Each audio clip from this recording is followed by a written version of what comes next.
Work, can you all hear me? And I'm going to walk back and forth like this so that you have to stand there and move the camera all the time? No, I'm just kidding. I don't know anything about this stuff, but if I did, this is what I would tell you. What I'm going to talk about today is trying to get you to understand how the regulator is going to look at all this, because they don't actually have the same perspective and love of algorithms that you might have. But nevertheless, they're the ones that are going to make the decisions about what's going on. And so I'm going to try to put that in some perspective, talk about what they worry about, and how this transition, as I'm saying here, this is very different from what the traditional regulatory policy is all about. When you think of the home as a power plant, that's never been the way we've thought about things. So that means a tremendous transition for the way people behave. So what I'm going to do is talk a little bit about the history of the attitude of the home as a consumer, sort of our energy policy, and think about the utility of the future. Because this is the big topic among regulators right now. This is what's occupying their time. Actually, in Illinois, what we're doing is probably going to have a series of workshops and discussions before the commission, because our chairman and other commissioners have all, discussed the fact that they think this is a critical question for what's going on. And so what I'd like to do then, as part of this, is sort of talk about, has technology actually inverted this role of the home, so that the home can serve the role as a power plant. How technology can sort of defeat the inertia. People are always worried about the fact that, well, is this like customers going on Weight Watchers? You go and you buy the first meal, but then you never bother with the rest of it, right? You don't stay. But the fact of the matter is that, as many of you have been talking about over the last 2 days, there's an app for that. There's something you can do. All we want the customer to do is actually put the equipment into their homes and perhaps turn the control over to the utility so that you have that ability to operate things. And so how do regulators regulate in that world? What kind of concerns are they going to have, and how are we going to deal with it? Now, I'm going to warn you, the next slide may be offensive to some people in the world, but I want to kind of give you a history, right? I don't know if how well you can see this, but this is from a 1958 advertisement for living better electrically, right? That's the thing. So here you are. If you only have these 6 appliances, you're roughing it, right? The poor woman at home, she's not got enough to consume yet. So as you get more appliances, well, this is bearable. And then finally you get 18 appliances and it's enjoyable. And I guess with 24 appliances, it's marital bliss, right? Something to that effect. Or maybe, since the guy hasn't shown up yet, he's just one of the new tools that's to make the home a better place. So our whole idea has been, consume, consume, consume. That was a mantra for our energy policy. Now, the house was really a sink. And what we did was we generated power and we pushed it down the wires, and we had this source sink mentality about things. The regulatory mentality was very straightforward and simple, right? It's a natural monopoly. This term you don't even hear about much anymore, but they were your native load. Every customer who was served by that utility is their customer. Right now we're talking about introducing competition and having multiple possibilities of being served, and even being served maybe by 2 or 3 suppliers at the same time. It's just that different kinds of services will be supplied by those different suppliers. And in this traditional world, we had this obligation to serve. So it was very benevolent, paternalistic, don't think, just consume, we'll take care of everything. And that was the type of world that we lived in. Our energy policy was pretty simple. Electric use is a measure of our well-being. We were very happy about the number of kilowatt hours and megawatt hours that were consumed and produced in the United States. That was one of our drivers for, think back to the kitchen debates, if you remember, between Khrushchev and Nixon. And the whole idea that the United States, we could afford all those appliances that were going into that advertisement. And that was a measure of our greatness. Supply was always passively meeting demand. And we undervalued the whole issue about environmental quality. It's very interesting. I should have probably put the quote in from one of our presidents who said at one point in his State of the Union message that environmental quality is a right of every citizen of the United States. Which president? Nixon. Just how the Republicans may have changed in the world. But anyway, so we didn't really value these things, which I do think we value more. This is just was a slide I had in here that's actually a speech from in 1974 by Stephen Wakefield, who was assistant administrator of the Federal Energy Office. And he's just basically saying, yeah, we have a policy. This policy is just consume, consume, consume. I won't read it, but you'll have a chance to look at the slides. But that really did characterize our attitudes towards things. If you actually take a look, this is from the latest Energy Information Outlook in 2013. This is the an index of our primary energy consumption per real dollar of GNP, and look what's happening. This is the pressure that's going to be put on the utilities these days. Where are they going to get their money to operate if you're not selling as much as you used to sell? So people are worried, is this a death spiral? Is this a problem that's going to trouble us for the long term or not? And I think if we look at things like that and that kind of language gets back to regulators, you're actually missing the point. This is the old world. In the future world, what you're selling are a whole lot of services. If the house is actually a potential power plant, then what you want the ability to do is actually interact with that customer in a two-way fashion, selling them services and buying services from them. The hypothetical outcome in the world would be, on some months, you actually get a check from the utility, not necessarily send a check to the utility. So in this modern world, the technological change of the 1980s and 1990s is finally catching up to the electric industry. Computers and communications. So you're enabling that two-way interaction with customers, and we're going to be able to overcome the inertia that might have sat between us. Customers were never really being asked to go out and do things. Now, the behavioral economists are going to worry because they say, well, customers don't want to actually be engaged in all this stuff. But again, I think that's where the apps come in. You can put in equipment in everybody's house to allow them to engage in this marketplace that's going to develop without having to sit by your computer every day and figure out what are the prices and whether I should take an action or not. So the regulatory angst that arises in this type of world is, well, how are we going to regulate? What are we regulating anymore? What should we be regulating? Where do we draw boundaries between what we ought to regulate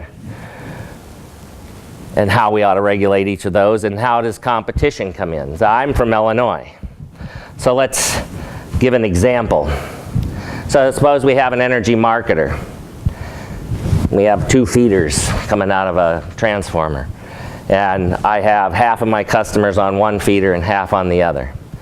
And I, as an energy managing service, I'm interacting with the local utility, not necessarily with my customers. I've already put devices in there. So say everybody on feeder A increases their consumption, everybody on feeder B decreases their consumption. So I have a net zero interaction with my utility, right? Nothing has happened. But yet, shouldn't I be paying the people who decrease their consumption in order to allow this balance to occur? Who's in charge of that? Who should be dealing with that? How do we deal with that in an actual transactions-based world? And what role would a regulator have in taking a look at how that's being done? So if we think about that utility as of the future, And I think what we have to recognize and what regulators are going to have a learning experience going through is that there really are, the grid is a platform, and it is really a laminar world. There are layers of platforms that are going to be out there that we have to deal with. Somebody puts in an energy system into their home. Is that who I'm communicating with, or am I communicating with the customer if I want to sign a contract with them to actually do things? And if I sign a contract to do things with them, do they give me the right to actually control their energy system? Or should a third party have that? If I have a competitive world like we have in Illinois, should the utility be allowed to actually work behind the meter with its customers? Who's going to keep the lights on? Is it a bunch of third-party suppliers out there? Or is it going to be the incumbent utility who runs the local distribution company? Are we going to need, in a sense, LMPs on the distribution grid?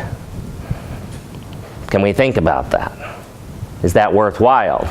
Because what information are you going to need when you're the operator, you're the grid operator as a local distribution company, behind the node where the retail markets are interfacing with the wholesale markets?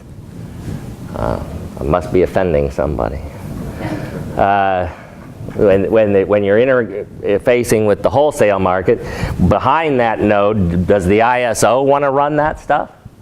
Do they want to have LMPs going down and create nodes inside the distribution grid? I don't think they want that hassle. I think if you ask them, they wouldn't want that hassle. But the regulator is going to be concerned that somebody's in charge with making sure the lights stay on.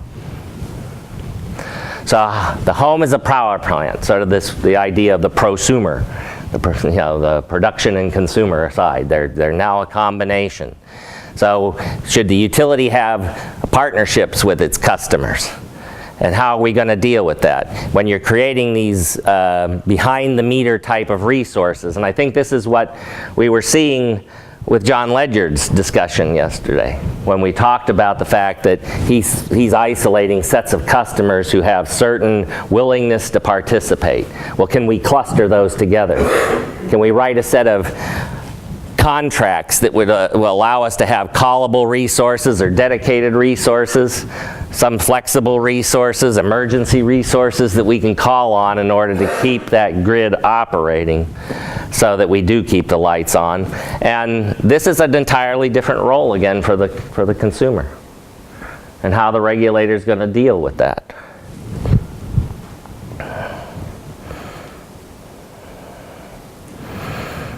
I happen to think that the work that's being done on TransActive Energy is actually some of the most interesting stuff that's going on now with GridWise and some of the other participants in this space.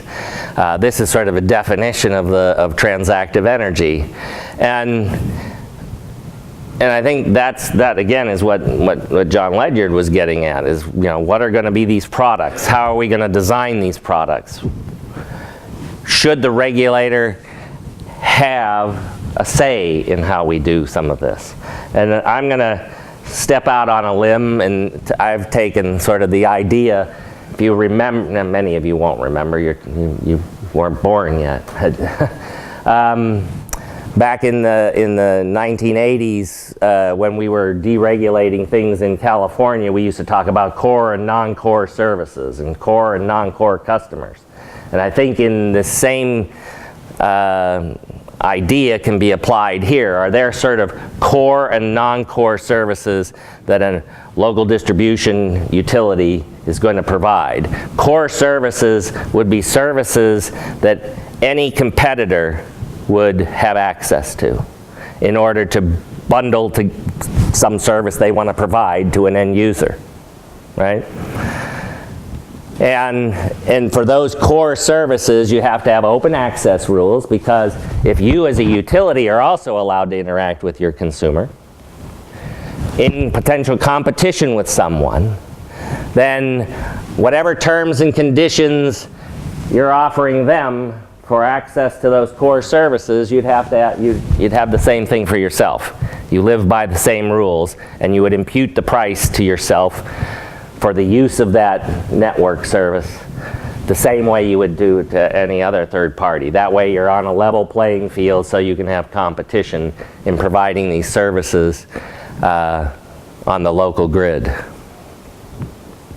And then non-core services may be a whole set of things that are going to be competitive, and they don't fall under the traditional regulatory paradigm. Last time I was here, we talked about the traditional regulatory paradigm. We wrote out the revenue requirement equation. We talked about all those issues. And in some sense, that's just applied to the core services, not to any other service. And so then what you're allowed to do is be as creative as you can, and creative as possible, to allow you to make money by providing those non-core services and go for it. Now, so in that sense, those non-core services would be these transactive type services, and we have the menus of contracts. And so how does a regulator want to regulate these? What sort of approach would we take? Well, many people now are starting to say we can't focus on the traditional revenue requirement, rate of return type regulation for most things. What we want to do is some sort of performance or incentive type regulation that would be applied to these utilities. So then the question becomes, what are the metrics? How are you going to measure whether or not there's good performance going on or bad performance from the utility perspective? So we're going to have to come up with a set of metrics. And this kind of debate is going on right now, because when you look around the country and you see people putting in smart grid technology, what are we doing? Some cases we're counting the number of new telephone poles we've put up. Well, that's not a particularly good metric for the success in the. They do want to get me. Go away. Thank you.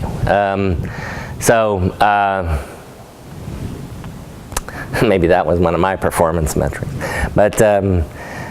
The counting of the poles and how much you're updating equipment being put in, the GPS systems and the nodes you put out on the distribution grid, all that's important, but I think it's really the kinds of services that you're going to provide, because it's going to be a transactive world. That's what customers are going to be looking for. What have you done for me lately? And they're going to want to have, flexibility and degrees of freedom in how they manage themselves. So it can be, if I give you control over my house and I'm running late from work, so is my husband. I happen to live in one of those, what do you call them, dink homes, double income, no children. So we're both on our way home. And so can I use my smartphone to go ahead and preheat the oven? And I'm going to, and does that interfere with anybody's ability to control my home potentially? Do I have the right to do that? Do I have that flexibility? Or am I going to have to live under more stringent control parameters? Because what I may want to do is just turn on some things before I get home, because what I want to be able to do is stop at the store and buy some stuff that's already made and then shove it in the oven and keep it warm. When my husband gets home, we're going to eat, and that's it. Is that going to be something we can do? And when the commissioners are going to look at this sort of stuff, are they going to ask those questions? How is the customer being made happy? Because if they're not being made happy, then what's going to happen? They're going to call their local congressman or senator or representative in the state legislature and say, I'm not happy. And you know what happens when 10 telephone calls comes into the office of a particular legislator? It's a problem now. It's a problem that rises to the level of their radar screen, and they're going to start asking questions, and they're going to want to get answers of why their customers aren't happy. So we're going to have to, think about how would we regulate that? How will we monitor it? How will we measure it? And how do you make sure that regulators understand what's happening here? Because this is totally outside of their paradigm. This isn't the way we regulate today. It's not the way we think about things today. But yet if all the interesting things you guys are doing with your algorithms are actually going to materialize in the system, and we're going to have the ability to interact with customers, then this is the way the world's gonna morph. And so the regulators got to have some way of dealing with that. Now I realize that I'm in the most dangerous position of any speaker of the day. I'm standing between you and lunch, right? So I'll try to make it short and simple. So if I run out of things to say, I got a couple more slides. But actually what I'd like to do is just stop here and just ask the question, is in your experiences and from the stuff that you're doing in the worlds that you live in, what interactions do you have with your regulators? Would you be able to identify one if they walked down the street and bumped into you? How much are you thinking about that? Are you working with any regulatory staff at different state levels, federal levels, to try to work on these kinds of issues? How much are these issues actually coming up in your world? Talk among yourselves. So one issue that comes up quite a bit in circles, I've moved in, is that has to do with sort of regulatory aspects, is dynamic pricing of any type, and going toward the transactive environment. What is it going to mean in terms of what consumers will have to pay, and will some consumers be disadvantaged, and will it hit the lower income consumer harder than others? And so it seems to be there's a lot of inertia that's going to keep us from adopting some of these ideas of transactive energy. And the regulatory community, I think, is sort of is a gatekeeper in some sense to make sure that things are deployed fairly, but at the same time, that may stand in the way of quote-unquote progress or the broader social good or whatever. So. Oh, yes, because first of all, I've written one paper that's about a year old now in the Electricity Journal, is Regulators' Fear of Price. They've never accepted the fact that price is actually there to modify behavior, because traditional regulation, price didn't serve that function. You're a natural monopoly. It's a revenue recovery mechanism, because your total revenue is all we cared about. Since there are no substitute goods if it's truly a natural monopoly, then price doesn't play the real function. So when we start moving into a world where it does play that function, then there's just like they're frozen in the headlights. How are we going to implement it that it's fair? Because you're going to have members of AARP coming in and say, I like plain rotary dial telephones, and I don't need all these fancy gadgets in my house, and I don't need all that stuff, so I'm going to become a political force to try to stop this from creating a cost that is now going to become a burden on me. And I don't need that smart meter on my house because it's going to cause brain cancer. I know, because I called up some people and talked about it on the phone, and they probably get more radiation from that than from anything that ever happened before. So it's clearly an issue that regulators have got to sort of slide into carefully, because any sudden movement is going to create political backlash. And it's a tough one. How far have we started that sliding into, you think? But we were talking about this a little earlier today, that the average the shelf life of a commissioner these days is about 3 years. So just in time to get them trained to slide, they slide right out the door. And you got to start all over again. But I do think the discussion started, but the implications are so dramatic. Because when you look at this, where am I drawing the boundary of what I regulate? How do I create competition? Am I creating fair competition? If I do critical peak pricing or any of those types of things, does the burden fall on the low-income customer in some way? If I channel them out, is that okay? Can I segregate them, or is that actually unfair discrimination? If I put net metering on someone's house and overcompensate them for the net metering, and who can afford the net metering and the stuff on the house? Well, the rich people do, so the balance of the burden of that revenue effect comes over onto the poor customer. And all of those things are going to be brought to a commissioner's attention, and they got to weigh those issues and try to come to a just and reasonable outcome. It's hard. It's just very hard. Well, I don't even. At least twice I heard you talk about fair competition. That seems to be a common theme from a regulator standpoint. Let me turn around. As a customer, let me just throw this out for argument's sake. I don't give a damn about fair competition. I care about low energy costs. As a consumer, I just want to pay as little as I can. Obviously, I do care about fair competition, but it seems to me there's an awful lot of emphasis on making sure that things are fair. In the new markets, the RTOs, kind of where Illinois is now, I guess they're split between PJM and MISO, Right. What they do on the wholesale side, at least. And I don't hear enough about that the objective of things that are being done are ultimately to benefit the consumer. And, you know, it's a lot of emphasis on the competition being fair.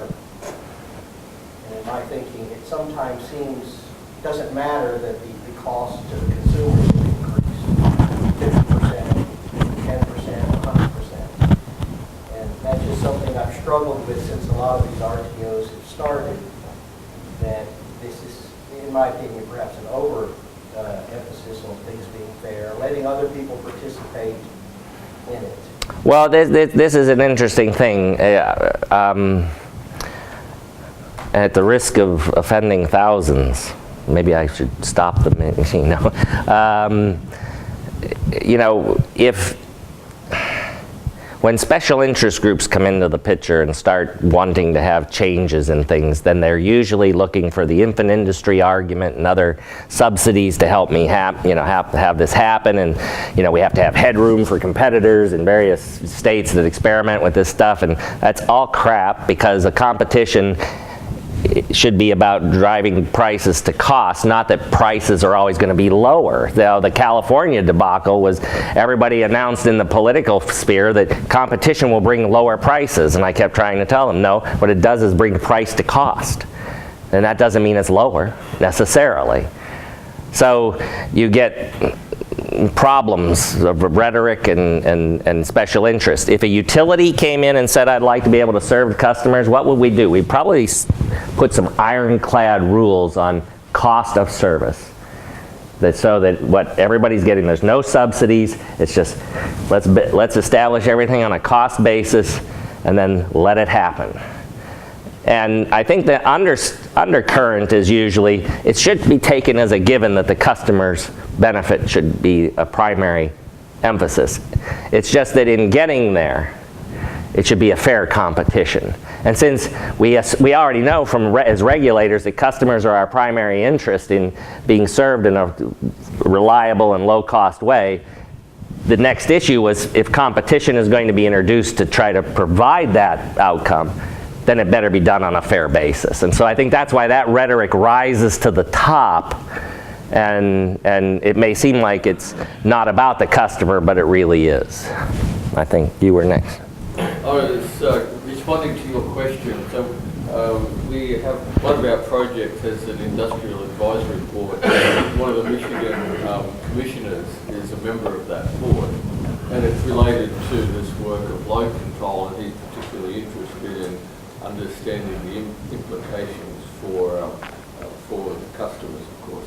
One of the side effects of that was that the utilities were then very excited to join our board as well, because they don't want us influencing the commissioner in ways that might detrimentally affect them. So well, it's always this balance. I always knew when I had done a good job as a commissioner is when everybody leaving the room hated me. There wasn't somebody who liked me and somebody who didn't like me. I was being balanced in the way the beatings will continue until morale improves. But no, it will. When the commissioners become involved, it's a magnet. Everybody wants to be there. Everybody wants to hear what they're hearing. Everybody wants to be able to give the counterpoints. And so it becomes very, instrumental. If you can get commissioners to participate in your organizations and meetings, you're going to get activity, because they're going to make the rules. And the rules are going to be, this is uncharted territory in some sense. I mean, the core, non-core, that's really telecom. We did a lot of stuff in the telecom world like that. And so there are models out there. But remember, not one of these commissioners was around when TA 96 was passed and we tried to implement competition using these kind of open access and imputation rules. They've all moved on since then. So the new commissioners won't have this as a memory. And so it's going to be all new to them. There was another hand up, I thought. Yes? You were a commissioner around the time of 96, right? Yep. Yeah. What lessons can you learn from them for this, for electricity, and where is there going to be a major difference? Well, that's an interesting question. I think the one thing I learned from the implementation of TA 96 is that politicians and regulators can be full of hubris and think they actually know how the evolution of the network is going to take place. We had a three-pronged strategy: resale, facility-based, the whole 9 yards, and hell, what happened? Cell phones bypassed everything we thought about. Totally trashed our approach to the regulatory model and introduced competition far faster than we would have ever anticipated. But we thought we knew. So the danger was we started layering on policies to achieve the outcome that we had, in our infinite wisdom, thought was the right outcome. And that could dangerously perturb the evolution of a network in ways that are detrimental to its actual, good developments. So if we come into this kind of world and think we know what the network ought to look like, and we start wanting to put rules on how transactive services and other things develop, we could actually create roadblocks to the actual good development of a network. I think this is a very important set of issues. I wonder, could you comment on the institutional arrangements that we currently have? Because it seems to me, one of the problems is that, which has happened in the UK, that an economic regulator of the electricity sector can think that, there's all this smart stuff happening. We need to understand the engineering better. And of course, in understanding the engineering better, it becomes very difficult to actually keep your focus on protecting consumer interests, Yes. promoting competition. And I think one of the issues is the division of responsibilities between an independent system operator or some independent technical body and the economic regulator that is monitoring consumer interests. And I'm wondering whether you might have a view on, the ISO concept in the US is really actually very interesting, because ISOs are quasi-regulators in real time with the network. Yep. And that actually gets the regulatory body out of worrying about this smart stuff and concentrating on the big picture. I wonder, is there anything in that? Well, yeah, I think there is, and we're even more complex, right? Because the ISOs are regulated by our federal regulatory body, and the retail customers are being regulated by the state by state. So you have 50 regulators dealing with that. But if we take the ISO issue down to the core services that a utility is going to supply, what's the danger that we face? Well, it could be that we want to regulate transaction by transaction, right? Which would be disaster, a nightmare. What you really want to have as a regulatory philosophy when you're looking at those core services is, I'm going to put in some regulations like bumpers in the bowling alley, right? So I want to make sure the ball goes down and hits the pins, and we get good things for customers. And all I want to, but since I don't know what the right technologies and all the engineering is about, I want to give you the freedom to put the stuff in and try to serve customers. So how do we where should our focus be? And I think right now nobody would know. The regulators haven't had a chance to think about it a lot. Some of the better, more informed people who've been around 3 or 4 years as a regulator, who have been following the issues, they're probably starting to understand, but look at how fast this changes. I mean, you're coming up with new technologies, new algorithms, new ways of actually providing services to customers on a daily basis. So that's hard to keep up with. So it's there's two ways of thinking about it. One, it's like a flame and the regulator's a moth. We're drawn to it because it's so exciting, right? There's new stuff going on all the time, and I want to be aware. But if I get too involved in that, then I lose sight of all the other things about how do I set up a set of boundary conditions so that the markets can work, and so that regulation focuses on keeping the lights on and making sure the core services are there for everyone. It's going to be a difficult transition. I don't know how else to think about it. Having gone through,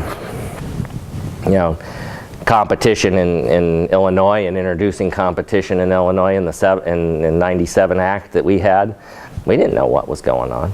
We couldn't have told you what was going to happen. And all our law said was decrease prices by 20%, freeze rates for 10 years, and then competition will happen. Okay. What institutional framework? What going to be them? Didn't have it. That didn't actually happen until 2 years before the actual termination of the program that we started talking about an auction and how to put an auction in and how to run that. And then, as we talked earlier, that turned out to be somewhat of a disaster in a way, just because the price increase was misinterpreted and shown to be a problem, and so we canned the auction. You never know how it's going to be. You're going to pull my plug, aren't you? Let's thank our speakers.